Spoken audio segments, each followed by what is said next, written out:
Welcome back to the Star Family Wisdom Podcast. It's so good to be here with you today. My name's Jenna and I'm the founder of Star Family Wisdom. I'm also a former global vice president for Whole Foods Market.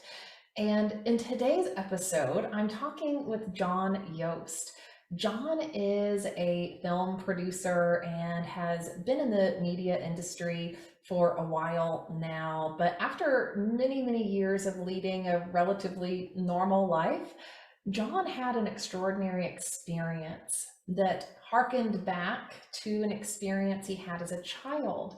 And John began to explore these experiences, which led him to facing his fears around ET contact. And in this conversation, we talk about that. We talk about my journey as well with facing those fears and unpacking, what was suppressed within me for so long.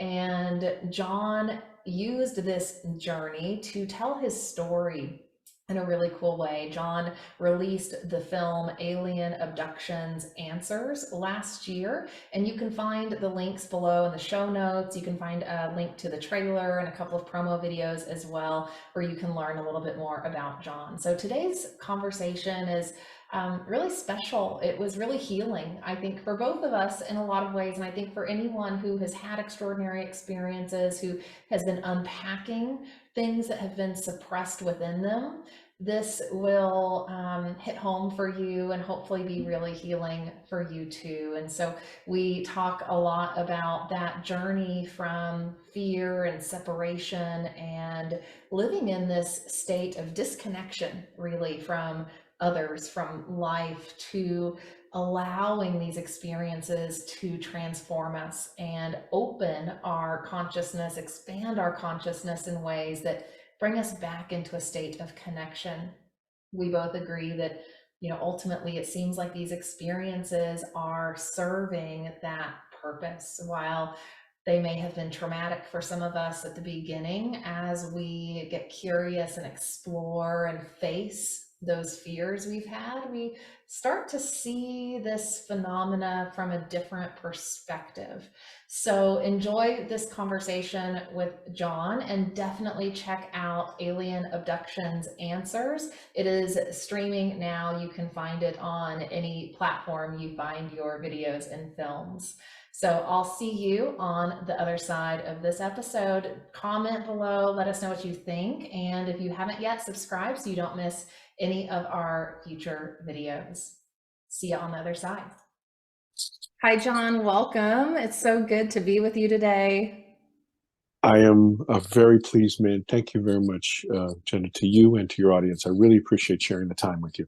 I'm just so grateful for the work you have done to bring your story and the story of a lot of other experiencers, abductees to the world. I teed it up in the intro so folks know about your film, and I'm just thrilled to talk to you today and ask you some questions about it, and even talk about some of the parallels that I've seen in our experiences. And I just want to start with, how did this really unfold for you? For those who haven't seen your film, it started at a really young age, but you had a very quote unquote normal life for a long time until you didn't. And so what's that story like? What's the backstory that got you to the point of making this film?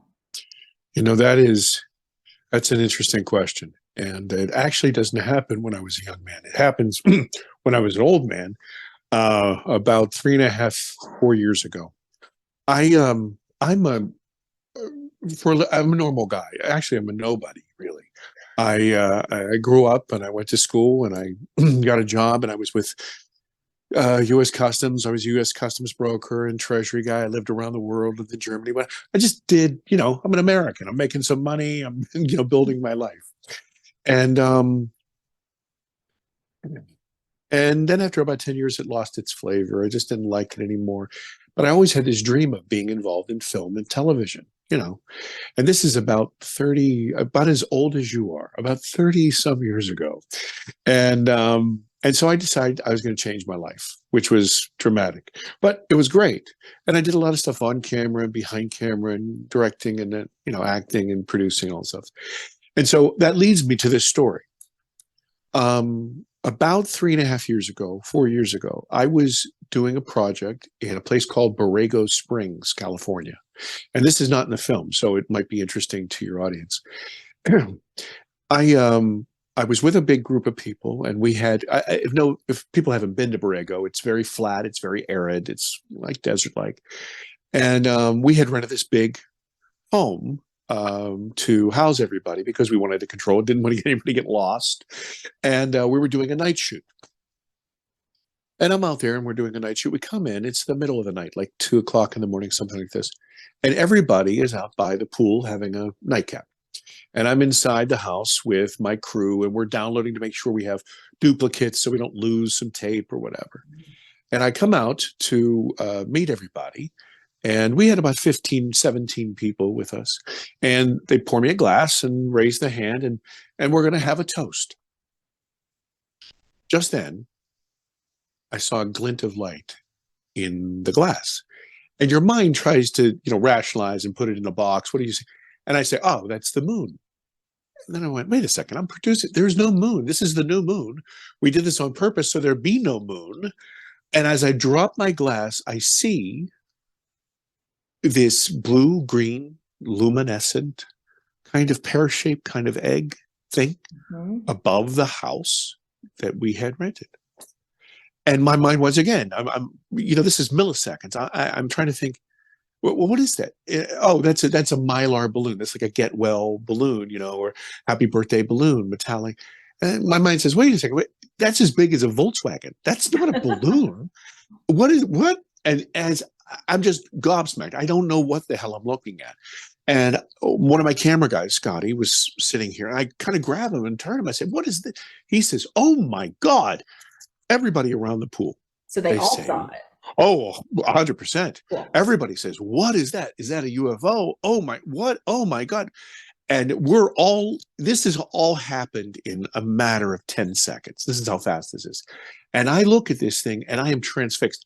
It moves, Jenna, it moves so damn fast. And it stops right above my head.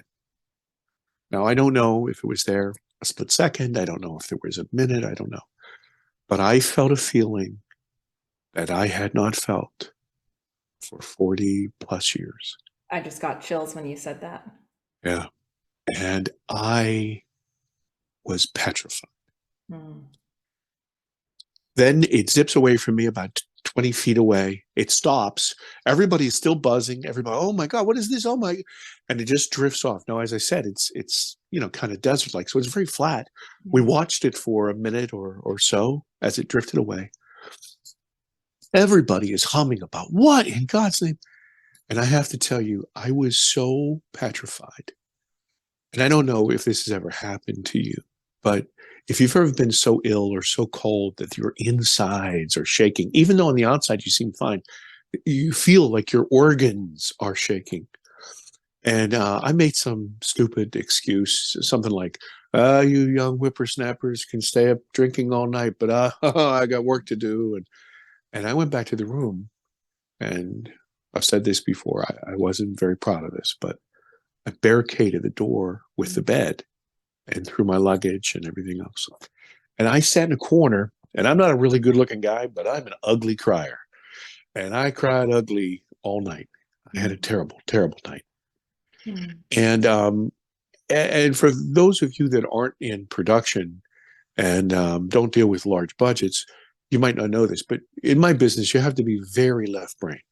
You have to be anal retentive and check all the boxes because you're dealing with a lot of money, and usually it's not yours. And you can't be a jerk about this. And so and I'm very, very well suited for my job. I just stopped rearranging other people's silverware, if you understand me. So I am having such a hard time, and I'm angry at myself, furious. So I take a hot shower. I haven't slept all night. I'm going to grab a coffee. I'm going to do something. And I'm going to jump on the horse and I go out there and I get my coffee, and I can't go outside. I am petrified. big sky. I'm petrified of that water. Mm. And I am like, I'm completely shocked. What is this? Now, we talked a little bit off air about, I said that you seem very delicate, very small. I'm about 6'3" and 270 pounds. I am not usually afraid of anything, just in Right. general, right? I am like a little kid. I can't go outside. Like this sounds With you. deep, like just Oh my deep, God. Oh deep, my God. like coming from Terrible. somewhere else. Terrible. Yeah. Terrible. So what happened was, I mean, and this is hard because I have to go scout locations. I Right. can't go. I Right. have to have people with me, and I'm looking out of the truck. Yeah, that looks good. Whatever. I finally get through the shoot, and I get back to the East Coast thanks to some delicious Irish whiskey. And but when I get off the plane, my friends and family know there's something wrong, something different about me. It compounded and compounded and compounded. I was so petrified that I would have to run to my car or my truck to get to the office. I would get to work early and wait for somebody to come so I could run in with them, and this, I'm not graceful. I don't run very well. I look stupid.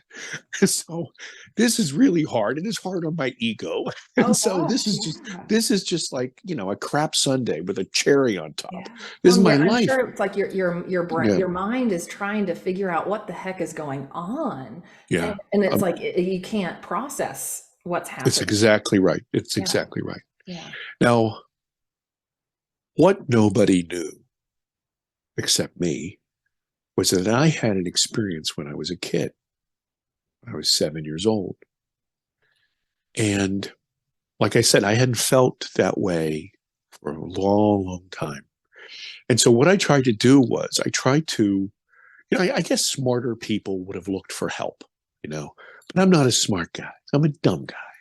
And so what I did was, I want to I'm stop you. gonna, I want to stop you there, John, because I think that is so common. When we have suppressed trauma, and that's the nature of suppressed trauma. We consciously are not connecting the dots on what is it inside of us that's causing these sorts of fears and issues in our life. And I think I even went through a phase like that where I didn't reach out to people for help because I was I was terrified of people thinking I was crazy too.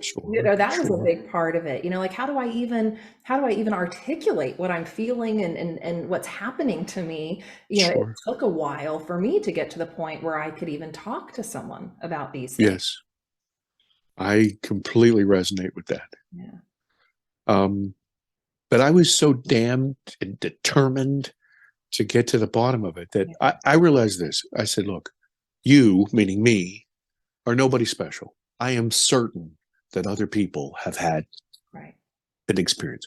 Yeah. So I started to read about folks. Right. And then that led me to start to talk to a few folks. And then that led me to record them. And then finally, I was able to speak to them about my encounters. And I hadn't talked about them since I was 7 years old, which is a long time ago, by the way. And what happened at 7? What was that experience like for you? When I was 7, it was August. It was very, very humid. It was in the early 70s. And my parents were not wealthy. So we didn't have air conditioning in the home. And as I said, it was very humid. And my bedroom was on the second floor.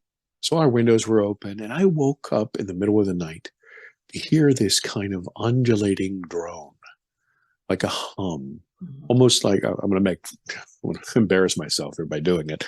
It was kind of like this, like that. Mm-hmm. And I woke up and I'm a little kid. I'm ticked off. I'm tired. I've been playing all day and I can't get to sleep. And I'm angry that this has awakened me, but I can't. So I go to the bathroom and I I do whatever I'm doing in there, and I get a glass of water, and the water is running for a very, very long time. And then I turn off the water and I open up the door. And when I opened up the door, standing in the door frame is what to my 7-year-old eyes saw was a character I'd seen 1,000 times on television. There was a Japanese television show called Ultraman.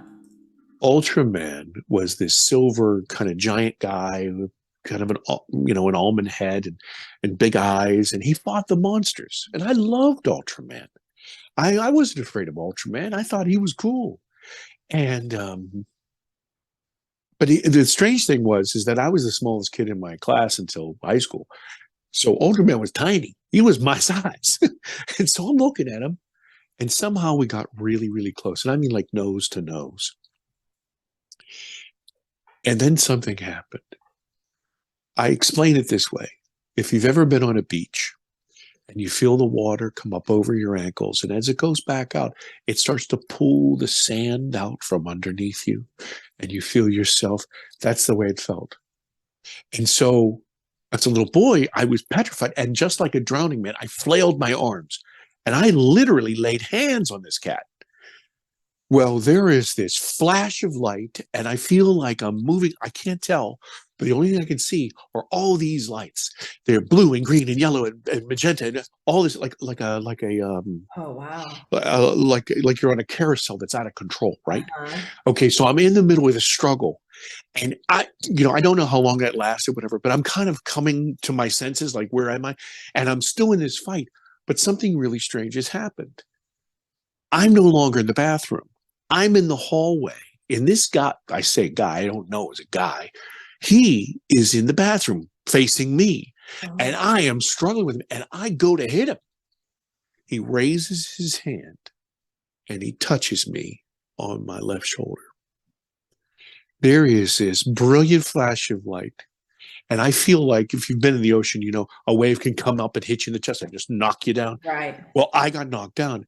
Right behind me, as I said, I was on the second floor, were hardwood steps going down to the first floor. Well, I fell and I fell ugly. And I mean like head over heels, banging off walls. I'm screaming. Then I am screaming like a madman. Well, my parents are awakened, right? And they come running around the corner. Their bedroom's on the first floor. Come running around. My dad was a big guy. And he's like, what the hell's going on here? And I said, Ultraman is, and I'm screaming. He can't hear me really. He hears, intruder. Well, he bounds up the stairs. He's going to go kick somebody's ass, right? So he's upstairs. He's slamming doors. And my mom is trying to hold me. I am screaming like a maniac. And so she's trying to console me. And my dad eventually comes to the top of the stairs. And he looked disgusted. He looked upset. I'd awakened him. And of course, there was nothing there. Right. So, parents do what parents do. They take me upstairs and they open up the closet. See, there's nothing here. Look under the door. Nothing here under the bed. So they lay me down, and my mom kind of kissed me on the forehead, whatever. And, and I think, in retrospect now, I think that all that adrenaline that just wiped me out. So I went into a coma, man. Right. I just died. Like that's huge experience. Oh my God. Oh my God. The next day, I remember waking up feeling like I got beat up, like by a bully. But, and this is where I'm going to really date myself.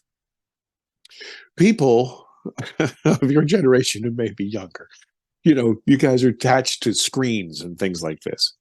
When you were a kid in the 70s, in the 60s, you grabbed a waffle and ran outside and you played until it was dark, right? Your parents didn't know who you went with. Oh, it's fantastic.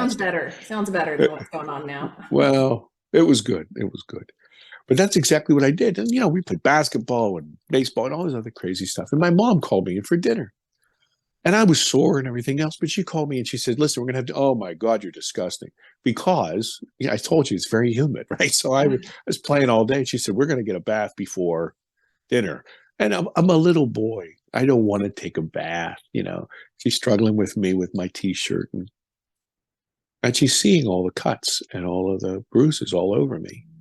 And then she gets to my left shoulder and she says, honey, what happened here? I said, Mom, I told you it's Ultraman. Well, she looked really sad. And she said, I can still remember, she said, it'll be okay. It'll be okay. So, you know, I get the bath, we have the dinner, whatever. A couple of days later, my dad is taking me to the doctor's. And we pull into the parking lot. And he says to me, listen, son, we get in there. I don't want to hear anything about this Ultraman guy. You keep that stuff to yourself. And I mean, I love my dad. You know, I thought he was a hero. Sure, whatever he's. And of course, I'm 7, so I have no idea the import of what's going on. Why? Okay, whatever you say, I don't care. Yeah. So we get in there. The doctor's examining me, and of course, you know, the cuts and the bruises. The bruises are starting to yellow. You know, it's a couple days later and stuff. And then he gets to my shoulder. He says, "Oh, sport. What happened here?" And I just start to blurt out, well, you know, there was this, my dad is in the corner looking at me like, and you know, once again, I got to date. Sound crazy. Yeah, well, I got to date myself again. You know, kids are very disrespectful of their parents today. But back in the 70s, if your old man gave you the look, you knew what the hell that meant. Now, I wasn't afraid of my dad, but I knew when he was serious. And so I said, I don't know. I was just playing. I fell. So the doctor examined it. He manipulated it to see if it hurt. Asked me if there was, you know, try to see if there was fluid in it, this sort of thing. Gave me a lollipop and I was on my way, right? My dad's pulling in to my parents' driveway. And he says to me, now listen, son, I'm serious. I never, ever want to hear you say anything about this Ultraman guy. I want you to shut your mouth. I want you to keep that to yourself. I don't want you scaring your mother. I don't want you scaring your sisters. You shut up about it. Like, I was shocked and scared a little bit, but also I love my dad. And so I said, sure. And so I never talked about it again. Now, look, in high school and college, I was involved in sports. And so you're in the shower room, whatever. And people would say, oh, what the hell is that? Because you have a scar to this day. Oh, yeah. I have and you show it in the film. In the film, yes, I do. Yeah, yes, I do. And a lot of people say it looks like something or it looks like something. To me, it honestly looks like a thumbprint. Yeah, a raised thumbprint. Yeah, it's not your average like scar from a cut type of thing. No. And it changes color and it also changes temperature. So that's weird. But anyway, but I like, you know, I try to give this example. You know, you're a lovely lady and you have these glasses on, right? So this morning when you put them on, you didn't say to yourself, I determined that I would like to see clearly today, so I'm going to put on spectacles. That never happened. You just went, I can't see anything. That's it. So it's like muscle memory. You just do it. So what happened was I would just come up with some jerk statement. Yeah. Somebody say, hey, I got bit by a shark. Right. I got hit by lightning. You know, somebody shot me. But watch what happened. In 3 seconds, it diffused the questioning. Nobody asked me any again. And I never, ever had to say to people I liked or wanted to stay around, hey, listen, I was, because I didn't want to do that. Yeah. And so I kept that inside. And so what happened in that desert, to my knowledge, I never had any kind of other follow-up encounters. I haven't explored that yet.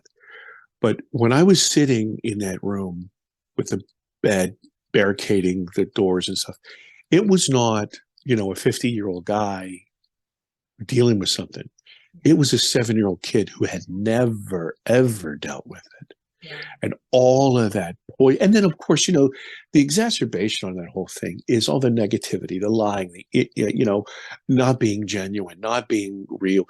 And all of that poisoned everything I touched my entire life. It affects our body. 100%. Yeah. Tainted me.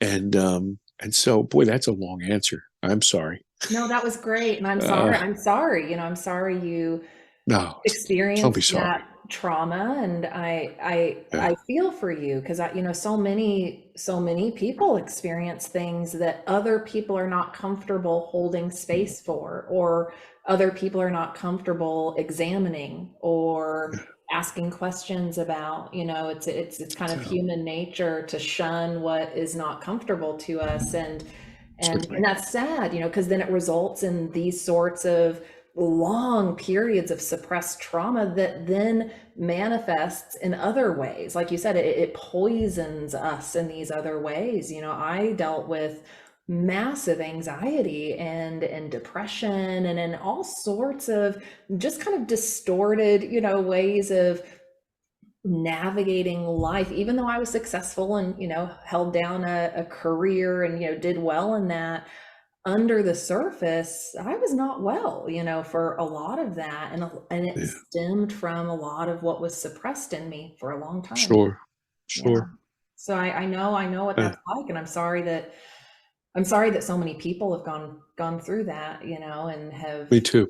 and that parental figures even, have contributed to some of that trauma. They Yeah. didn't know, they were doing No, their I best, have but empathy for them now. I yeah, do. Then I didn't. yeah, And during the process of the film, I did not. yeah. But I have changed. One of the things I say in the film, I say, what is it about these bright, shiny lights that, make you look at the world differently, change, it'll change you. And it changed me. What When I happened finally, I'm after sorry. what happened after the event, later, when you were with the group and So saw the yeah, light? so like I said, a smarter person would have really tried to find some. I didn't. I started to read and I started to interview people, and then I finally started to tell them, well, to you, I'm sure, and to them, it was very clear that I remembered everything. It wasn't a question of I had to get a regression. I knew all those things. I just tucked them away. Yeah. I'm sure that you had a fight with somebody when you were a kid that you remember clearly, but it doesn't have anything to do with you today. So you just tuck it away. Well, I could tell you everything except, and this was the beginning of the real germ of the idea for the film. Um, Up to this point, you could see my work on some big screens. You could see my work, on History Channel or Food Network. I mean, just run of the mill stuff. Nothing, no big shakes. I wish, but no big shakes. I'm just telling you the truth. So anyway, um, so I had in no way, shape, or form any idea like I'm going to make a movie up. No, that didn't happen. But what did happen was this. I'm in the middle of struggling with this stuff, and this is when it was very raw. Somebody said, "Hey, John, what happened to you at the top of those stairs? How did you get switched around?" I must be a moron because I never, ever, ever thought of that. Never. So I was feeling a little bit better because I was able to share these things. And I started to get really curious. And then, kind of my left brain kind of took over and my anger came back. And I was like, son of a, I am going to find out. So I tried. I thought a lot about it. But then somebody said, hey, listen, John, you should really talk to this woman named Debs Shakti. I said, I don't know who the heck this person is.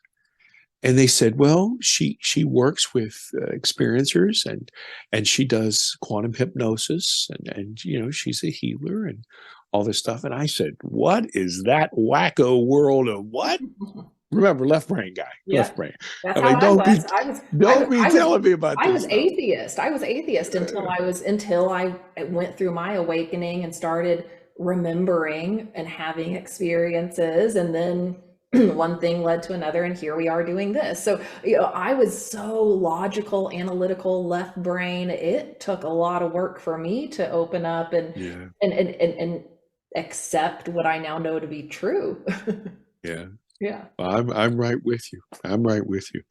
So then they introduced me to this Debs Shakti, who, by the way, if you've never met her, let me just say this to you. I'm certain that you understand this term, Christ consciousness. Yeah. This is who this person is. I Mhm. mean, she is just pure love, pure giving, pure service to others. Take the shirt off her back, that sort of thing. And I had never met an individual like her. I mean, just regardless of what her practice was, her discipline was, never met a person like her. And I'm like, you're an alien. You must be an alien. I don't know anybody like you. Anyway, so she talked me through the idea of what this was and explained to me what quantum hypnotherapy is. I still don't know. But, and she said, I can help you. Now, once again, I'm not a misogynist. I grew up with 5 women in my home. All of them are professionals, PhDs, all this other stuff. But she's a tiny little person. And I'm like this big, jar-headed galoot. And I'm going, okay, little lady, you're gonna. And she looked up at me and she gets this big smile, like yours right there. And she says, we'll see. She says, we'll see. And so she said, look, John, the bottom line is this. I'm not going to do anything. All I'm going to do is teach you how to calm down. You have years and years and years of serious training to build these walls. You have like an emotional blister around you that has buffered you and kept you separate from everybody and everything around you. And all I'm going to do is teach you to relax enough that you can walk down that hallway that you built. You can open that door that you locked, and you can look in the filing cabinet that you sealed. And she said, and all you're going to do is you are going to observe and report. That's it. I'm not going to do anything. So I thought about it for a long time, and I said, you know what? And in fact, I think in the trailer it says, I say, even if I had to live with the fear, I need to know. I need to know. And so my need to know outgrew my fear. Me too. I'd like to say that I was courageous. That is a lie. I was not. I feel similarly, John. I knew for about a year that I needed to do a regression. I needed to go through some sort of quantum, hypnosis procedure to really access what was under the surface. But I was scared. I was really nervous about what was I going to access. So I knew there was suppressed stuff. I knew it had something to do with ETs. And I was terrified. And I too, I wish it was this like real big act of courage, but it almost was this, my soul, like I'm dying inside if I don't find out, and I looked, I'd done enough research, kind of like you, to, look at these other people and understand that there's a lot of people having extraordinary experiences that they couldn't quite explain, and traumatic experiences and beautiful experiences. And if all of these people are brave enough to face it and to even be public about it for the greater good, well, I should be able to do that. If I'm a leader, if I am who I say I've been, I've got to do this. It's like I just had to, and it was scary. But then it becomes less scary, when you face it. It does. The amount, first of all, the regression in the film is real. She didn't want to do it. To her credit, she said to me, she admonished me. She said, look, John, she was kind of stern. She said, look, this isn't a carnival. Yeah. We're not playing some game. We're dealing with your psyche, your consciousness, your soul, your life. We're not. Then she used a word, if you understand me. She used a word. And I just said to her at this point in my research, I said, I know now at that point that I'm not alone, that there are hundreds of thousands of people just like me who might not have been brave, might not have anybody to talk to, might have been told to shut up, might have just that desolation of being alone. Yeah. So I said, look, I want to help people. Yeah. And that was the only reason that she allowed it. And then she went through she was tough on me. People couldn't be around. We had to be isolated. So we had to set up all kinds of remote cameras, and people couldn't be in the building. There was a lot of protocol here. Yeah. And she took me down this path that lasted about 6.5 hours on tape. I was exhausted at the end of it. But there's only like 15 minutes of that in the film because the film is not about me. I just happen to be the spine of the film, but it's about so many other folks because it's not about me. It has nothing to do with me. It has to do with us as a species. It has to do with us as a people. And where we are, where we were, where we are, and where we're going. And so she allowed it. And I couldn't watch it for a while. And then I could only watch little bits of it. And then eventually I watched it. And I found out a lot of stuff. I was not Ultraman. Yeah. I didn't stay at the top of those stairs. I wasn't on any kind of ship. They took me somewhere else. And boy, I learned a lot of stuff. And then I also found out that that had not been the only time. And that's one of the reasons I was fighting. Yeah. And anyway, so I start to make this film. And I thought, you know what? These people who see my film, they can sit in the safety of their living room, be able to turn it off if they don't want, if they can't handle some. They can watch me look like an ass. They can see me make a fool of myself. I can be their scaramouche. I'll ask the questions that they would never dare ask. And then hopefully that they can really, go along this path with me. And the thing I was saying to you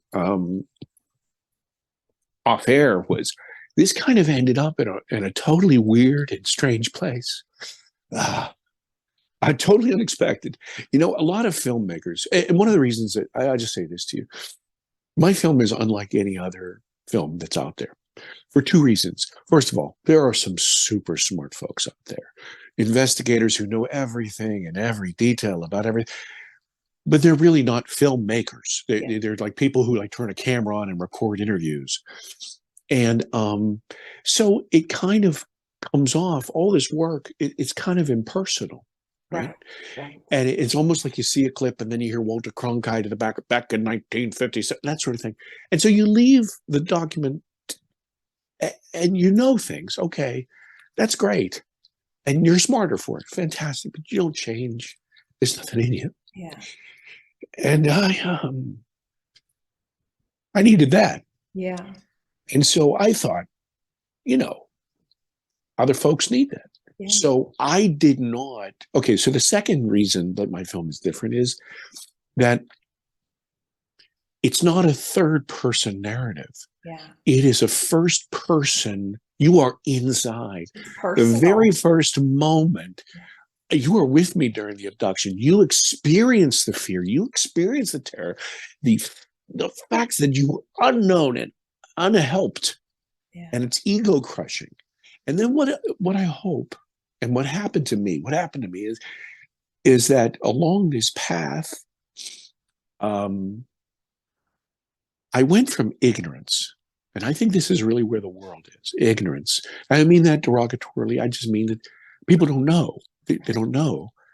And ignorance leads to fear, because if you don't know what's in the dark, oh my God, and then you turn the light on and that's your jacket on the chair. Right. So you don't know until you know. Yeah. And then when you know, you can come, and this is what I hope the film does. I hope that it shepherds people to some sense of understanding.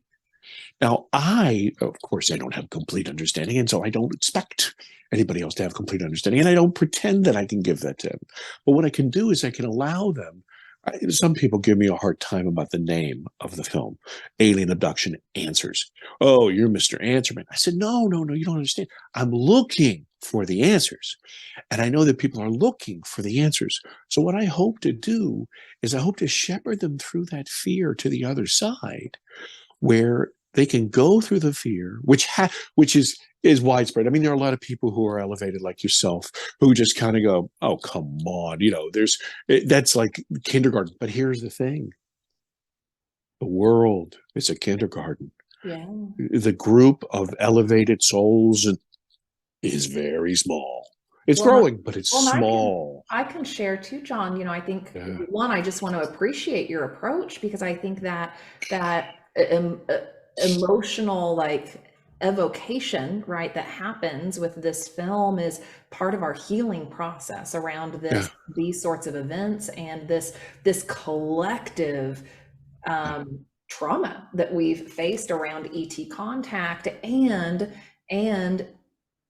someone like me used to be in that fearful place. I was in that place of what is this? And it took me a long time to shed just deep cellular fear around this to get to the point where I'm at now, to see it from a bigger picture, to recognize the beauty in what is going on and how it has evolved, even because we have a lot of answers now about how it has evolved, and it requires us, though, facing the trauma part of it. Like I didn't know until last year that my ET contact started as a child too. mm, And when I faced that, we've been crying a little bit over the last few minutes for this reason. sure. We're releasing, like we're releasing what's been pent up in us, and we're feeling for all the people who've been affected. And when I finally, like you, went into that regressed state and was able to relive what happened, wow, the like I was bawling, for probably 45 minutes to an hour of that regression as I was reliving it and releasing what was Sure. happening. And then, coming to a place of understanding and realizing, okay, I'm safe, I'm not harmed, there's a bigger picture here. It's a process we have to move Yeah. through. And so I appreciate you, not like approaching it from this fear mongering place, but from a real place of we've got to face the trauma we've Yeah. maybe experienced. I Yeah. appreciate that. Well, thank you very, very much. I think that was the hardest part of the film Yeah. because when you actually watch the regression in the film, you'll see it's not this middle-aged guy, it's this kid. I can still remember one of the words I call the entity that took me their bully. Mm. And I mean, it's so foreign to hear in my mouth now, but that's where I was. Yeah. And so what I did was, instead of, a lot of documentarians, what they'll do is they'll kind of come up with a premise and they'll then guide their work towards that premise. For me, it was completely open-ended because I didn't know where the hell I was going. Yeah. And I think that served me well because it led me to one person, then led me to another person, led me to another person. And this is what is so interesting to me and really has educated me over many things, is that even though I'm in the film and whatever, but it's not about me, it's about us. And when you see these people, these are not people on the speaking circuit. These are moms and dads. These are people with master's degrees and PhDs. They have businesses. They have families. Okay. When people watch this, they may not like me. I'm used to that. They may not like me. They may not like my film. But the one thing that they say is this, invariably, when they're watching these people, they see themselves. They see their uncle. They see the guy who lives down the road. These are normal, salt of the earth folks who have experienced something so extraordinary, and they are grappling with that. Some of these encounters were a little similar to mine, but some of them were very, very different. And that taught me a lot too. And so, there are a lot of people who have, the people who don't like what I do are usually people who are they've tied their ego to their position. Yeah. And I smile at that because I say to them, listen, you had this tremendous experience that just shattered everything you knew. And then what you did was you walked down the path about 20 feet and then planted your flag. Well, you already know the egg is cracked. Stop. And so Yeah. what I try to do, Jenna, is this. When you watch the whole film, you'll see this. I I try to use myself as the lowest common denominator, right? I am not the sharpest knife in the drawer. So what I do is I try to take very difficult subjects for people to grapple with. And I try to tell little parables, little stories that make sense to me, that I hope make sense to them. And so, for example, when dealing with, people who say, well, listen, these are the Palladiums. Oh no, these are the Arcturians. Oh, I'm going to fight you. These are the lizard people. All of that is noise. It's just noise. And what it is it's tied back to the ego, which originally held them captive in the beginning. So what I try to say is this. I say, look how silly this is.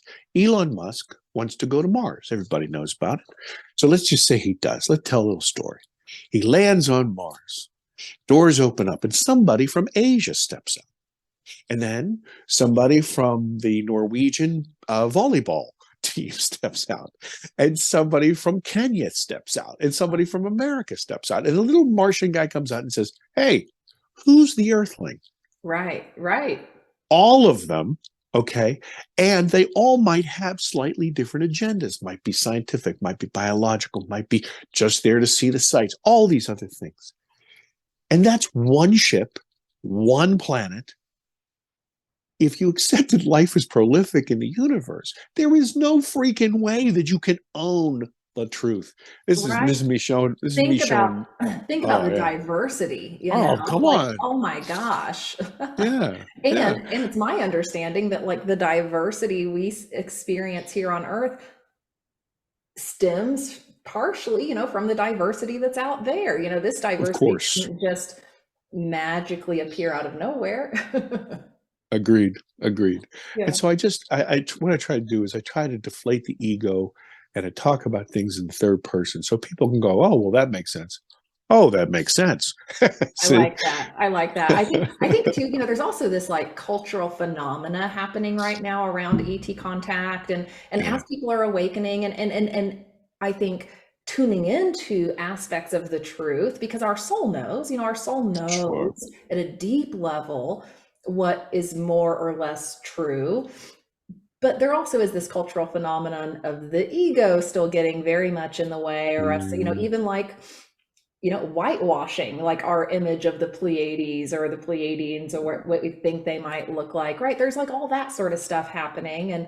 And I love that you bring this up because I think it is so critical that we just pause, and remember that we're also humans with lots of programming and distortion we're still hmm. clearing. And that we have these biases, right, that come in and it makes it difficult for us to see the full picture always. Sure. Yeah. Sure. Another one of my silly little stories that I use is this. I'm sure you've heard the analogy. You take the three smartest people on the planet, right? And you throw them into a dark room and you say, hey, what's in there? And somebody shouts out, well, it's a spear. They said, are you crazy? This is a whip. Somebody says, are you nuts? This is a boulder. And they turn on the light and it's an elephant. Now for me, and once again, I'm going to show my age. When I hear people talk about my truth, I always get this kick because back when I was a kid, if you would have said that, that would have been like an opinion that no one else shared. That's why you own it. And I just said, well, listen, isn't it doesn't it permeate the world? Doesn't it permeate everything? So watch, it's an elephant. It's not a spear. It's not a, but here's where I started to grow up and started to have empathy. And this is what I'm telling you about changing. So I really push in because I'm a filmmaker. I push in on nuance. And I think about these three people. Now, we have already decided that these are the three smartest people in the world. So they're not confused and they're not idiots, right? And they're wrapping their arms around something that they only have so many senses to diagnose with, okay? Because it's dark in there and they're in uncharted territory. So they are taking all that input and they are, to the very best of their ability, using all their mind and all of their power to say what it is, to identify. And of course, because of their programming, because of preconceived notions, everything else, they're kind of identifying it here, here, here. And so when they do that, the push-in is this. They are taking that information and they are simulating it. And then what they have to do is then they have to use a clunky thing, language. And they have to use that to try to communicate it out to the best of their ability. And then on top of it, the person on the other side, outside, has to, okay, and now I have to translate it and put it into a picture in my mind. I think the lesson for me was this, is that number one, these people with their truth are telling their truth. It's honest and genuine, and it really, really means a lot because they've really sacrificed a lot to tell us. And also, I think the most important thing is that we need all three of them. We need all three of those people. We need all of us, because all of our sensory input and all of our collective consciousness and all of our brain power is the only way that we are going to move forward. That's how we put the pieces of the puzzle together. That puts the puzzle hard lesson together. for me. Hard lesson. I am a fathead. Hard lesson. I think that's every human, we're all hard-headed, we're all stubborn, we're growing up. Like we're at a stage in our civilization where we're going through these growing pains of, coming into that understanding that it requires all of our perspectives coming together to see the truth, to see the big picture. And I mean, you talked about how just the whole course of this film was transformative for you in that regard. Oh, And yeah. as you got to the end of the film, you've had all these other perspectives coming in that are informing your transformation. What was that like for you? Like, as you got to the end of it, Oh my. Oh where my. did you land? Like, where did you land On personally my in head, all of this? on my face. I was good looking before. Then I fell down a cliff. I'll tell you something. I was completely gobsmacked. I had no idea. I went looking for little monsters in the dark, right? And I realized this film is not about, that. It's not about those shiny lights in the sky. Yeah, they're an aspect, but that's not the final scenario. That's not what it's about. You know, it's about you. It's about me. It's about us. It's about our consciousness, our soul. It's about the very fabric of what we are and where we are today, and what we can become. At the very end of the film, it occurred to me that I had found some of the answers I was looking for. I really did have information that I never had before. But all that did was open me up to more questions. And I realized, and also I have to tell you, and I kind of intimated this to you before we got online. I'm not a young guy. So, and I know that everything is part of the past, but I feel a lot of, like I wasted time. I missed some opportunities, and I don't look. Maybe it was supposed to be that way because I wouldn't have been ready anyway. But here I am now, and so this film is called Alien Abduction Answers, and it's supposed to take people, hopefully, from ignorance and fear to some sort of understanding. I have another film I'm trying to work on right now called Alien Abduction Awakening, and the idea is that when you start to have certain information, you can start to integrate it.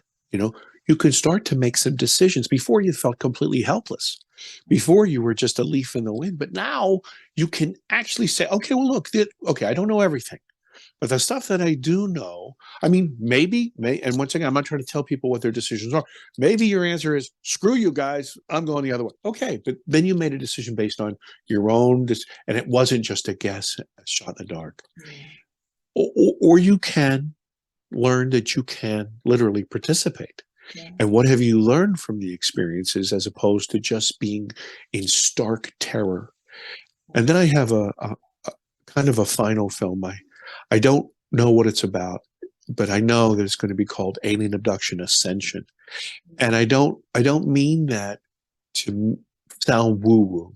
What I mean is, once again, my work is not about that. My work is about us. Okay.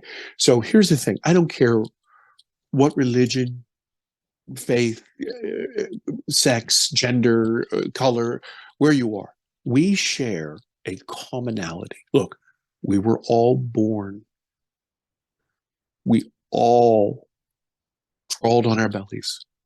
We all bumped our heads. We all got hurt. We all toddled. We all kind of walked. Then we walked. Then we ran.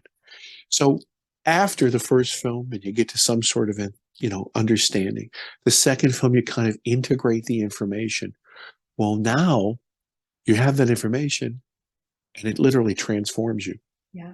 And that's what that ascension's about. Love it. And I love that. yeah, I got yeah. chills as you were talking about both of those. And I think Oh, like it feels so right on to me, because that yeah, it feels like to me our path, this, yeah, it feels like part of the reason why this moment of contact for humanity is happening the way it's happening is because of the darkness we caused on this planet that we've suppressed. And when we suppress that level of shadow, yeah, stuff that we're dealing with, sure. well, then, we didn't have the option of true open contact in a way that would be different. Yeah, It's almost like mirroring, what we have to go through as humans to grow up and yeah, even be ready to, become a galactic civilization.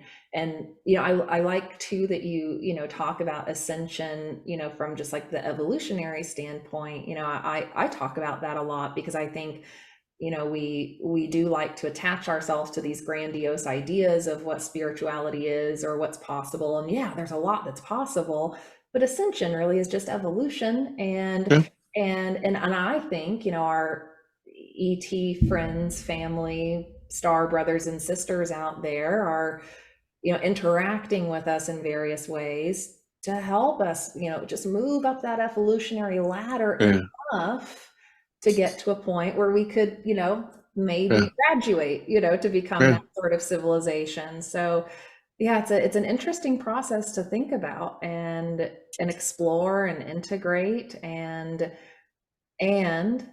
I think it's so important that people like you are doing this sort of work so that people can see themselves in others this way, and we can get out of that place of being Yeah. afraid to talk about this openly.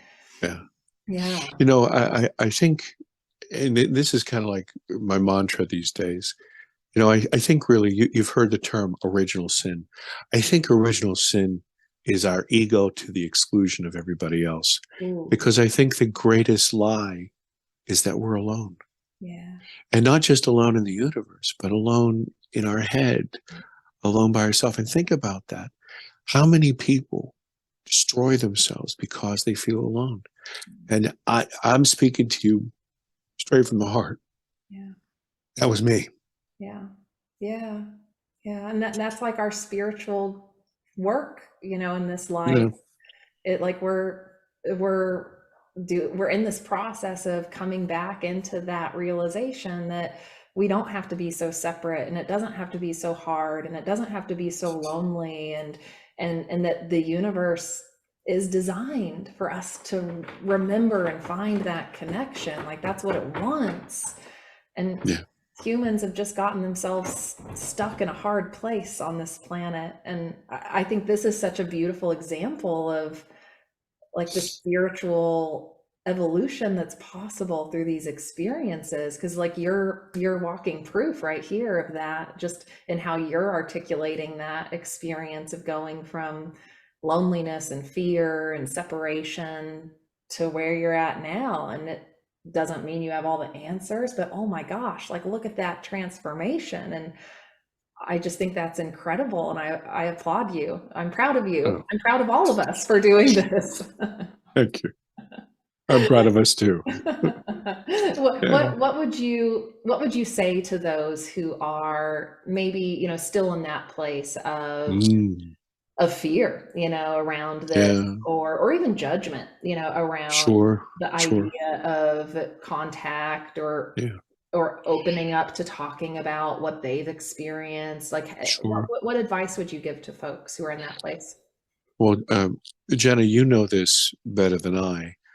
Part of your whole, coming on and realizing where you were and where you're going, that's a risk, and it's a risk for yourself personally. It's a risk for the world that you built, because you built a world, or I built a world based on a set of parameters that really aren't solid. They're a little bit different. And so when you come out with that, you're going to rustle some feathers. This is going to happen.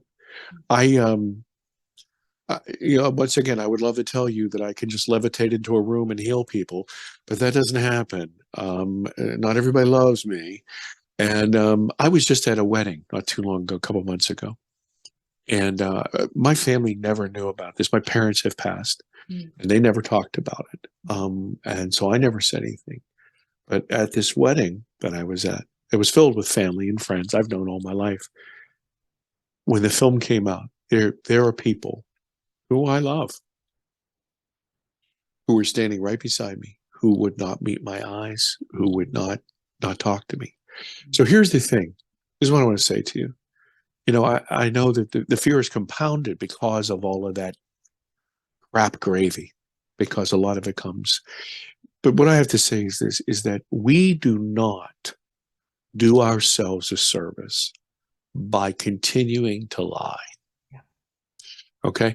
We can't lie to ourselves, first of all. And number two, if we live under the shadow of a lie just to make things go okay, we still are subject to all of that poison.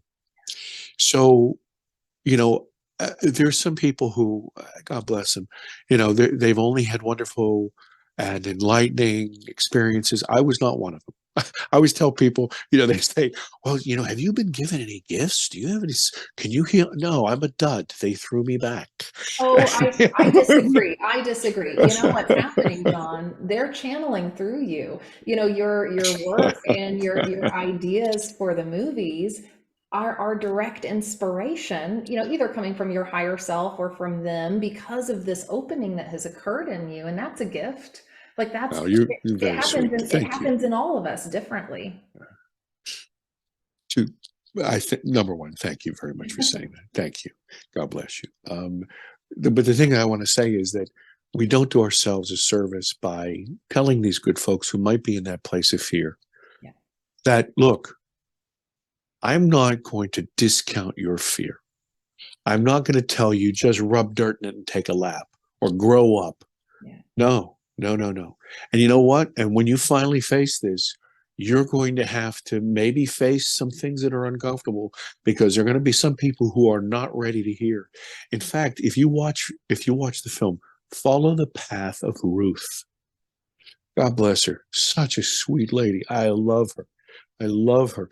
And here's a woman who lived in that world based on all of that, and she took a lot of flack. But here's the moral to the story. I say in the film, all I wanted really was some sense of peace. If you lie, if you bifurcate everything in your life, if you feel that you need to obfuscate, you will never have peace. You might succeed, but you're not going to have peace. And I'm going to tell you something. Peace is worth it. Yeah. What a beautiful note to end on, I think. I think that is just such a great message to leave anyone with, regardless of whether they're interested in this topic or not. They're probably not still listening if they're not interested in this topic. But that's a great point. In all aspects of our life, we've got to be true to ourselves, true to our soul, true to what is in there, and honor that. And I hope that anyone watching who has found this interesting and whose curiosity is piqued checks out the film and Thank you. and watches it, because it is emotionally evocative and healing. I told you before this, I still have to finish the end of it, so I'm excited about seeing that ending that you kind of teased. So I just so appreciate you, John, and for sharing Thank you. yourself and being vulnerable, and for being a new friend. I'm going to claim you as a friend now. I am We've very got to honored. stick I'm together. very honored. Very honored. Thank you. Thank you. And for those who are interested in John's work, check out the show notes below. All of his links are there to the film. You can see the preview and a couple of promo videos as well. So thank you, John, for being with us. And I just honor you and your experience and how you've brought it to the world and brought others' experiences to the world. It's important. Well, I think that you are a blessing, and what you're doing is a blessing to our people, all of us. Thank you. So thank you. Thank you. Thanks everyone for watching, and definitely comment. Let us know what you thought of this conversation. Let us know what you think of the film if you watch it, Alien Abductions Answers, and we'll see you next time in the next episode. Bye for now.